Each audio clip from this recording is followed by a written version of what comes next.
अस्सलाम वालेकुम स्टूडेंट्स। उम्मीद है वालेकुम आप सब सलाम। लोग खैर आफियत से सर होंगे।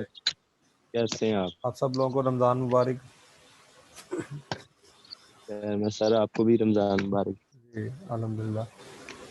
हम अपना लेक्चर स्टार्ट करते हैं।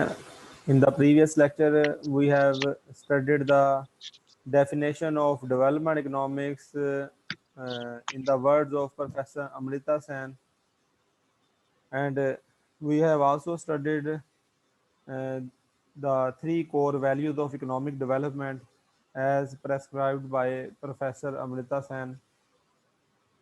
And on the basis of these three core values, we have defined the objectives of economic development. Today, we are going to start the next to extend the same topic. Here is the schematic framework derived from Professor Amrita Sen's approach. आपके सामने एक sketch diagram सी बनाई है मैंने to understand to understand all the approaches presented by Professor Amrita Sen towards economic development, like entitlement approach, capability approach, and freedom approach. मैंने basically obviously इसमें drawbacks हो सकते हैं। ये मैंने खुद से एक स्केच डायग्राम बनाई है जो इनको मतलब एक्सप्लेन कर सके, कवर कर सके, और फिर मैंने उससे आगे कुछ नया मीनिंग निकाला है। एंटाइटलमेंट अप्रोच जो है वो बेसिकली वो बेस करती है फुलफिलमेंट ऑफ बेसिक नीड्स। ये basically entitlement approach professor Amrita Sen के मुताबिक फमाइंस एंड स्टारवेशन जैसी प्रॉब्लम्स को ओवरकम करने के लिए जो है उसने एंटाइटलमेंट अप्रोच प्रेजेंट की थी। और इस आइडिया का मकसद था to fulfil the basic needs like food, cloth and shelter. And how is it possible? It is possible by reduction in poverty and income inequality. Second approach is the capabilities approach, which is based on the people access to basic health and people access to education. मतलब basic need से आगे कुछ बढ़ के था कि food, cloth, shelter के आगे क्या होना चाहिए जिससे लोगों की कैपेबिलिटीज इंक्रीज हों। तो बेसिक हेल्थ फैसिलिटी और एजुकेशन रिक्वायर्ड थी। To meet this capabilities there is need to increase productive employment opportunities and there is need to increase in per capita income. तो कैपेबिलिटीज इंक्रीज करने की जो requirement है it can be fulfilled by generating productive employment opportunities and by increasing पर capita income. And the third one was freedom of freedom. Freedom means access to voice and accountability. Freedom can be increased by increasing access to voice and accountability. मतलब accountability को हम different sense में ले सकते हैं कि check and balance हो, control of corruption हो, वॉइस एंड अकाउंटेबिलिटी, आपकी आवाज़ सुनी जानी चाहिए। ऐसा ना हो कि आपका राइट कोई और ले जाए, ठीक है, आपका इस्तेसाल हो, ऐसा ना हो, जो आपका राइट है वो आपको मिले। So these are the semantic framework derived from Sen's approach. अब जो इसकी रिक्वायरमेंट्स, ये एंटाइटलमेंट, कैपेबिलिटी, फ्रीडम, इनको इम्प्रूव करने के लिए जो इकोनॉमिक रिक्वायरमेंट थी like reduction in poverty and income inequality, productive employment, increase in per capita income, voice and access to voice and accountability, ये सब मिलकर बनाते हैं, इसको हम बोलते हैं इंक्लूसिव ग्रोथ। Inclusive growth. अब जो इंक्लूसिव ग्रोथ का आइडिया है वो इकोनॉमिक डेवलपमेंट के बाद आया है। इस आइडिया में बेसिकली जो है हम डिफरेंस बाद में हाईलाइट करेंगे, पहले हम इसको थोड़ा सा डिफाइन करने की कोशिश करेंगे। इंक्लूसिव ग्रोथ बेसिकली ये आइडिया ये कहता है कि ग्रोथ ऐसी हो जो which provides the fruits to all masses of people, all masses of the society. आप ये कह सकते हैं कि ग्रोथ ऐसी होनी चाहिए जिसके फ्रूट्स जो हैं वो इक्विटेबली डिस्ट्रीब्यूट हो among among all the population, चाहे वो रिच है चाहे वो पुअर है। Means growth, the growth that must lead to reduction in poverty and income inequality. That growth must generate productive employment opportunities. That growth must increase the access to voice and accountability. This growth will be named as the inclusive growth. ऐसी economic growth हो जिसके नतीजा में poverty income inequality reduce हो, जिसके नतीजा में productive employment opportunities increase हो, जिसके नतीजा में वॉइस एंड अकाउंटेबिलिटी इंक्रीज हो। अब देखें ये सारी चीज़ों के जरिए जो है आप देखेंगे इनका फोकस जो है वो निचली सतह पर है, वो पुअर क्लास पे है। वो इंक्लूसिव ग्रोथ ऐसी ग्रोथ है जो चाहती है कि जो पुअर पीपल सोसाइटी की है, जो नीचे वाले लोग हैं, वो उनका कंट्रीब्यूशन इंक्रीज किया जाए इनटू इकोनॉमिक एक्टिविटीज। ठीक है, उनमें प्रोडक्टिव एम्प्लॉयमेंट जनरेशन हो। पॉवर्टी देखें ना, पॉवर्टी रिड्यूस होगी, वो भी पुअर पे है। इनकम इनक्वालिटी रिड्यूस होगी, उसका भी जो है वो पुअर पे ज्यादा असर आएगा, पुअर ऊपर आएगा। प्रोडक्टिव एम्प्लॉयमेंट अपॉर्चुनिटीज होंगी तो एम्प्लॉयमेंट भी पुअर पीपल करेंगे। तो voice access to voice and accountability, rich को तो पहले एक्सेस है वॉइस एंड अकाउंटेबिलिटी पे, तो पुअर की एक्सेस जो है वो इंक्रीज होगी। तो ये सारी चीजें बेसिकली है कि जो पुअर क्लास है उनको पुशअप करने की जरूरत की ऐसी इकोनॉमिक ग्रोथ हो जिससे पुअर क्लास को पुशअप किया जा सके, उसको हम बोलेंगे कि इंक्लूसिव ग्रोथ है। इकोनॉमिक डेवलपमेंट और इंक्लूसिव ग्रोथ को थोड़ा सा कंपैरेटिवली एनालाइज कर लेते हैं। इकोनॉमिक डेवलपमेंट बेसिकली ये कहती है जैसे एक एक ट्री है, ट्री बड़ा होता है, फ्रूट देता है, उसका फ्रूट तो कहता है नीचे ही गिरना है ना। इकोनॉमिक डेवलपमेंट कहती है कि अगर उस एक दरख्त बड़ा हो गया है और मजीद बड़ा हो रहा है, उसकी शाखें तो नीचे की तरफ ही आएंगी ना, उसके फ्रूट तो नीचे ही गिरेंगे। ये इकोनॉमिक डेवलपमेंट का कंसेप्ट है। मतलब मैं आपको एक एग्जांपल देता हूँ कि एक रिच है, वो मजीद रिच हो गया है, उसकी एक इंडस्ट्री से 2 इंडस्ट्रीज हो गई हैं या 3 इंडस्ट्रीज हो गई हैं। तो इकोनॉमिक डेवलपमेंट का कंसेप्ट ये कहता है कि जो उन इंडस्ट्रीज में काम किसने करना है, पुअर क्लास नहीं करना है ना। तो कहता है कि अल्टीमेटली अगर वो रिच हो रहा है या वो ज्यादा इंडस्ट्रीज बना रहा है, तो अल्टीमेटली उसका इफेक्ट जो है वो पुअर क्लास पे आना चाहिए। पुअर्स का वहां पे मतलब जॉब वहां पे किसने करनी है, पुअर क्लास नहीं करनी है ना। तो अल्टीमेटली जो है वो पुअर्स का लिविंग स्टैंडर्ड अप होना चाहिए। ये इकोनॉमिक डेवलपमेंट का कंसेप्ट है। लेकिन देखने में आया कि इनकम इनक्वालिटी बढ़ती जा रही है, लेकिन पुअर का लिविंग स्टैंडर्ड स्टिल वही है।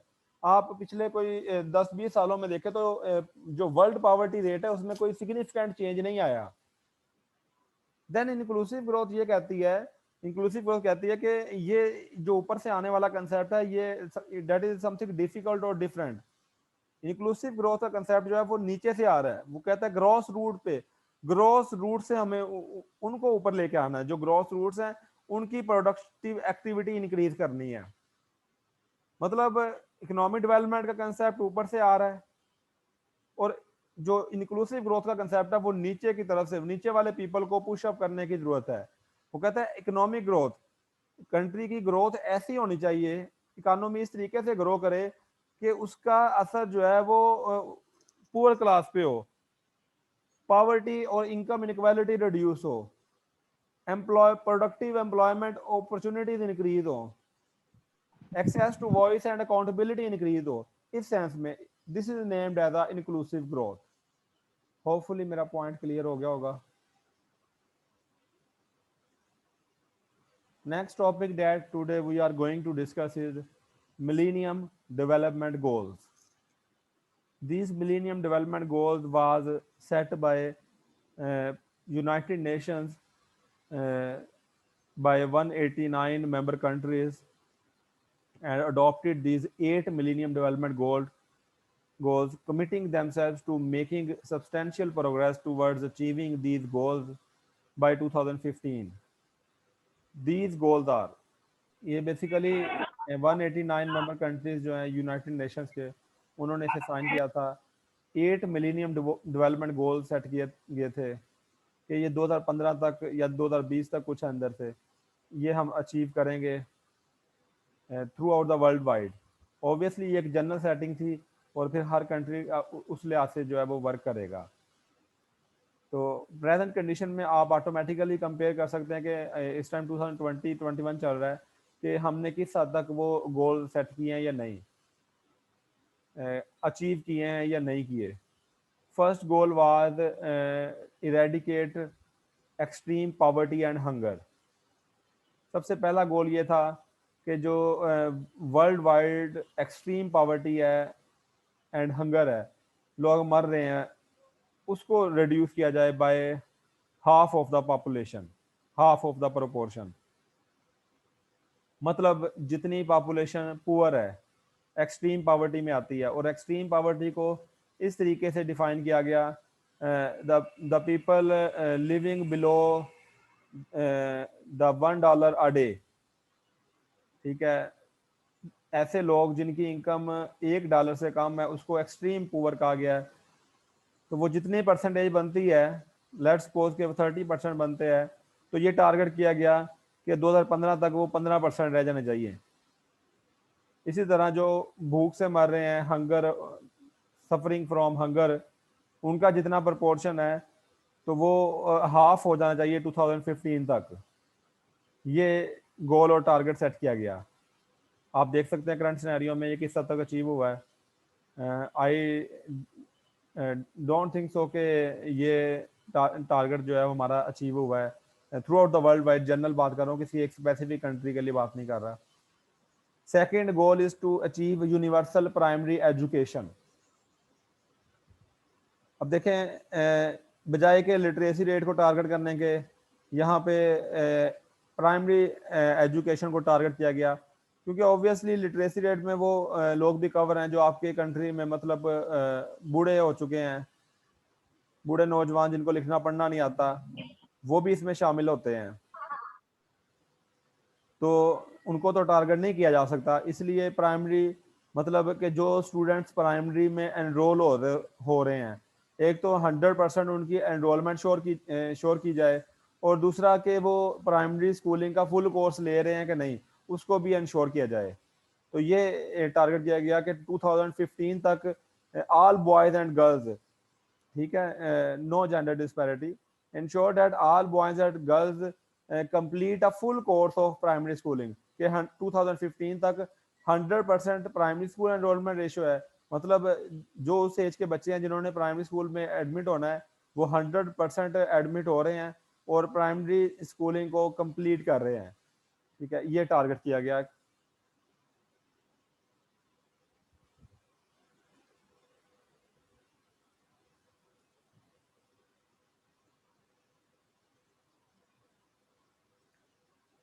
Third goal is promote gender equality and empower women.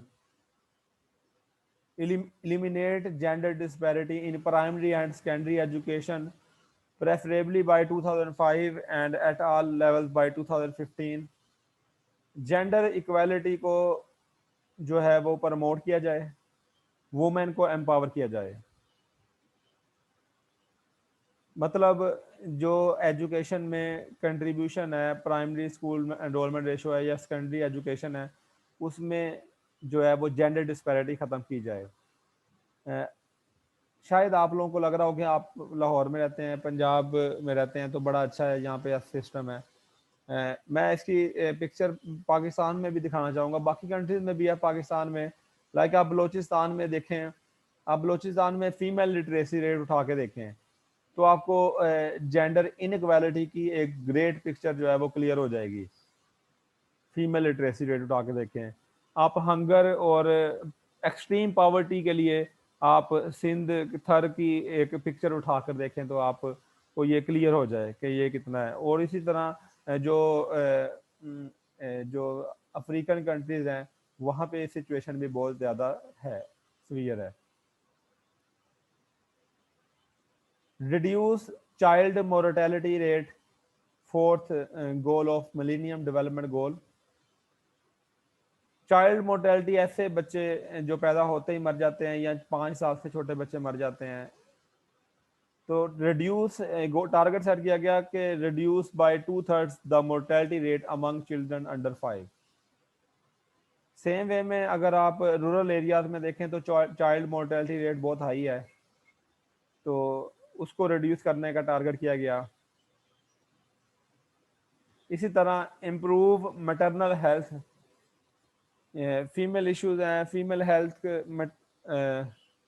बहुत सारी फीमेल्स हैं जो मतलब डिलीवरी के दौरान जो है उनकी जिनकी डेथ हो जाती है। तो अगर हम अपने पास पास देखें तो हमें शायद बहुत कम रेट नज़र आए, लेकिन रूरल एरियाज में जिनको वहाँ पे हॉस्पिटल्स ही नहीं है, वहाँ पे हॉस्पिटल्स तक एक्सेस ही नहीं है, ठीक है, वहाँ पे ऑपरेशन वगैरह ये कोई सहूलियात मैसर ही नहीं है, तो वहाँ पे ये रेट बहुत हाई है।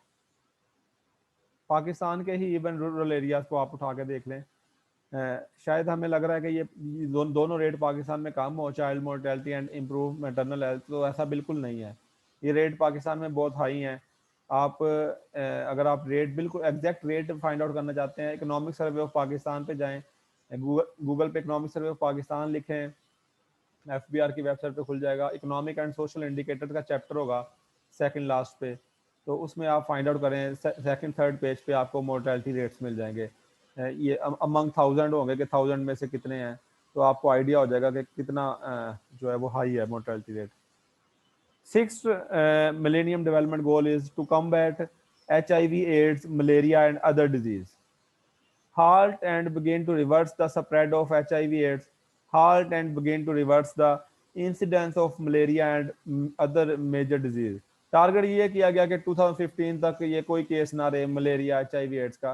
अगर हम इसे खत्म नहीं कर सकते तो कम से कम इसका जो रेट है उसको तो डिक्रीज किया जा सके, रिवर्स में लिया जा सके, इसका रेट जो है, ग्रोथ रेट जो है वो डिक्लाइन किया जा सके नीचे की तरफ, ठीक है। Reduction in HIV, AIDS spread and reduction in malaria and other disease spread. The seventh one is ensure environmental sustainability. Ensure environmental sustainability. Integrate the principles of sustainable development into country policies and programs. Reverse loss of environmental resources. Reduce by half the proportion of people without sustainable access to safe drinking water. Achieve significant improvement in lives of at least 100 million slum dwellers by 2020.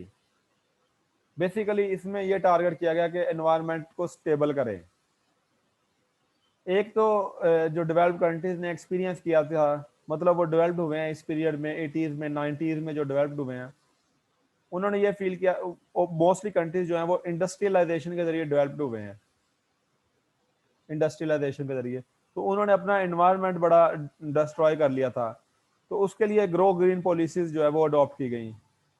दूसरा ये कि access to clean water, access to sanitation facilities, इनको improve किया जाए environment को clean करने के लिए। तो आप पाकिस्तान में देख सकते हैं कि 2000 में क्या कंडीशन थी और 2020 में काफ़ी इम्प्रूवमेंट आई है access to safe drinking water के हवाले से। और इसी तरह ये स्लम डूलर्स का वर्ड यूज हो रहा है यहाँ पे, स्लम डूलर्स का रिड्यूस किया जा सके, उनमें इम्प्रूवमेंट लाई जा सके। स्लम डूलर्स बेसिकली ऐसे लोग हैं जो अर्बन एरियाज में रहते हैं, अर्बन एरियाज में रहते हैं, लेकिन कैसे रहते हैं, झोंपड़ियाँ बनाकर या कच्चे मकानों में। जो स्लम डूलर्स का लफ्जी मीनिंग है मतलब कच्ची आबादी, आपने वर्ड सुना होगा कि कच्ची आबादी इसका मतलब है।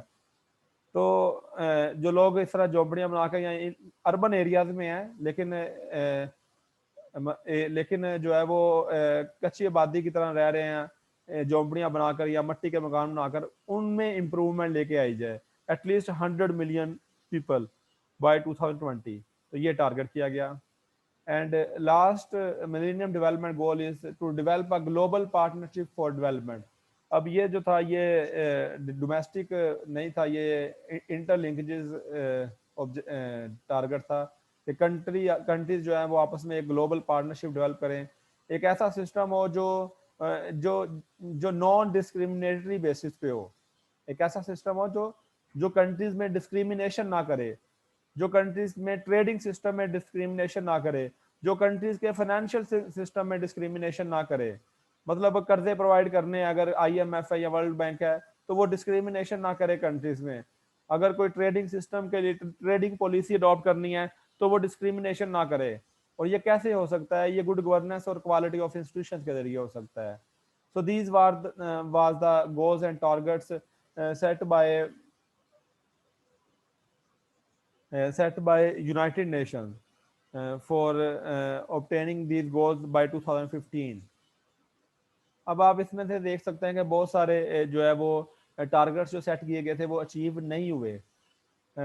However United Nation are again going to set the new goals and targets for 2030। 2030 के लिए नए गोल्स और टारगेट सेट कर रही है यूनाइटेड नेशन, और इसकी एपिसोड अभी कुछ डेज में जो है वो रिलीज हुई है। तो आप लोगों का एक कुछ होमवर्क इस दफा दिया जा रहा है ज़्यादा। लेक्चर आज का इतना ही है। लेक्चर कम इसलिए किया गया क्योंकि आप लोगों को कुछ होमवर्क दिया जा रहा है। आप भी, आपकी एंगेजमेंट चाहिए, आपका कंट्रीब्यूशन चाहिए, ताकि कुछ आप लोग भी जो है वो फील्ड में कुछ प्रोड्यूस करें। मतलब आप लोग भी एंगेज हो एक्टिविटी में। एक तो ये एक्टिविटी आपके सामने मेंशन है कि आपकी बुक पे एक केस स्टडी लिखा हुआ है टोडेरो की बुक पे, ब्राजील इकोनॉमी का, ठीक है, वो आपने स्टडी करना है। Progress in the struggle for more meaningful development, वो इकोनॉमिक डेवलपमेंट के हवाले से है। तो ब्राजील इकोनॉमी का ये केस स्टडी आपने स्टडी करना है। इसके अलावा आपकी एक असाइनमेंट है। असाइनमेंट का पहला क्वेश्चन है, evaluate the difference between inclusive growth and economic development. Not more than 2 pages. आपने इकोनॉमिक डेवलपमेंट और इंक्लूसिव ग्रोथ में डिफरेंस को हाईलाइट करना है। मैंने आप लोगों को ब्रीफली एक्सप्लेन किया है दोनों का डिफरेंस, आइडिया दिया है। आप लोगों ने इंटरनेट पे सर्च कर लेना है, कोई एक आर्टिकल आपको मिल जाएंगे, तो आप उनसे जो है ना वो ब्रीफली जो है इस डिफरेंस को हाईलाइट कर देना है। सेकंड जो है वो ये है कि आपने ये जो न्यू एपिसोड आई है यूनाइटेड नेशंस की, जो 2030 के लिए वो 2030 के लिए गोल सेट करने जा रहा है, 17 गोल सेट कर रहा है, बल्कि कर लिए हैं। उन गोल्स को ब्रीफली एक्सप्लेन कर देना, जिस तरह ये वाले गोल्स ब्रीफली एक्सप्लेन थे ना टू द पॉइंट, सेम उसी वे में जो है वो आप इंटरनेट से इजीली सर्च करके सबने अपना अपना करना है। कॉपी पेस्ट की जरूरत नहीं है, एक दूसरे को कॉपी करने की जरूरत नहीं है। इंटरनेट से तो आप कर सकते हैं, इंटरनेट से आपने सर्च करना है। ये भी एक एक्टिविटी है ना कि आपको एक टारगेट मिला है, तो आपने कैसे सर्च करके उसको कैसे डिजाइन करना है, खुद से कैसे सर्च करके कैसे डिजाइन करना है। एक्टिविटी है करना तो देख के ही आपने फाइंड आउट करके, आपने अपने पास से तो लिखना नहीं है, आपने सर्च आउट करना है। तो वो सर्च आउट करने में टाइम लगा ले बजाय कि किसी स्टूडेंट की कॉपी करने के, आपने खुद सर्च आउट करके एफर्ट करके ये असाइनमेंट प्रिपेयर करनी है। मैं दोनों असाइनमेंट गूगल क्लासरूम पे जो है वो आप जनरेट कर दूंगा, आपने वहीं पे इसको अपलोड करना है। नेक्स्ट वीक तक डेडलाइन होगी, वो भी मैं उसमें सेट कर दूंगा जीसीआर में।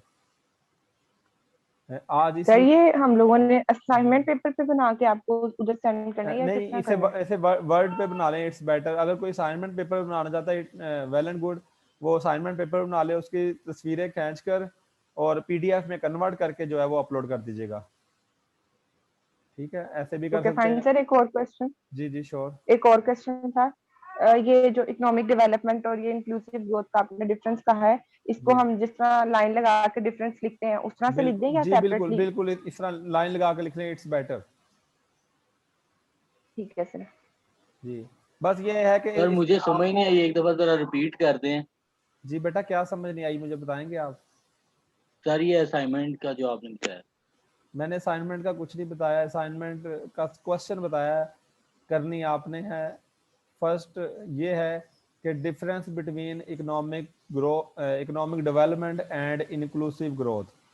मैंने ब्रीफली लेक्चर के स्टार्ट में वैसे इनको इस डिफरेंस को हाईलाइट भी किया है, लेकिन आपने मज़ीद उसको एलेबोरेट करना है। आपने इंटरनेट से सर्च करना है, आपको आर्टिकल्स भी मिल जाएंगे और डिफरेंट वे है, आपने उसको सर्च आउट करके अगर डिफरेंस ना भी मिल रहा हो, ज़रूरी नहीं है किसी ने डिफरेंस हाईलाइट किया हो, तो आप ऐसा तो कर सकते हैं ना कि इकोनॉमिक डेवलपमेंट की बहुत सारी डेफिनेशन तो हमने पढ़ ली हैं, इंक्लूसिव ग्रोथ को मजीद डेफिनेशन पढ़ के आप खुद डिफरेंस फील करें कि इनमें क्या डिफरेंस है, उस डिफरेंस को हाईलाइट करके लिखें। आप एक पेज पे लिख दें चाहे 1.5 पेज पे लिख जी दें। सर ठीक है, समझ आ गई है। और दूसरा जो है वो है मिलेनियम डेवलपमेंट गोल जो 2030 के लिए यूनाइटेड नेशन ने सेट किए हैं, वो 17 गोल हैं। जिस तरह ये मैंने ब्रीफली एक्सप्लेन किए थे, इसी तरह एक एक लाइन में वो भी आप 17 गोल्स ब्रीफली एक्सप्लेन कर देंगे। वो भी आपने इंटरनेट से खुद ही सर्च कर लेने हैं और उधर से असाइनमेंट प्रिपेयर कर लेनी है। एक तो इसमें आप लोगों का कंट्रीब्यूशन ये है कि आप लोगों ने खुद सर्च आउट करना है, ठीक है। एक फ्रेंड करेगा सर्च आउट, उससे कॉपी करने का, असाइनमेंट सबमिट हो जाएगी, लेकिन आप लोगों का कोई फायदा नहीं होगा उसमें।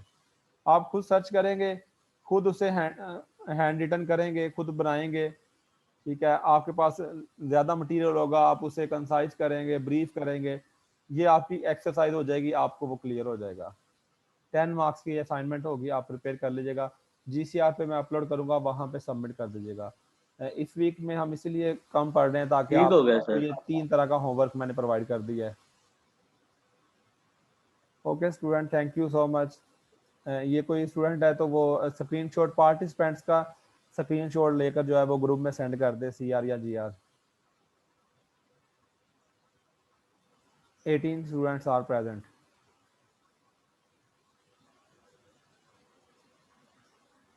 ऑल राइट, अल्लाह।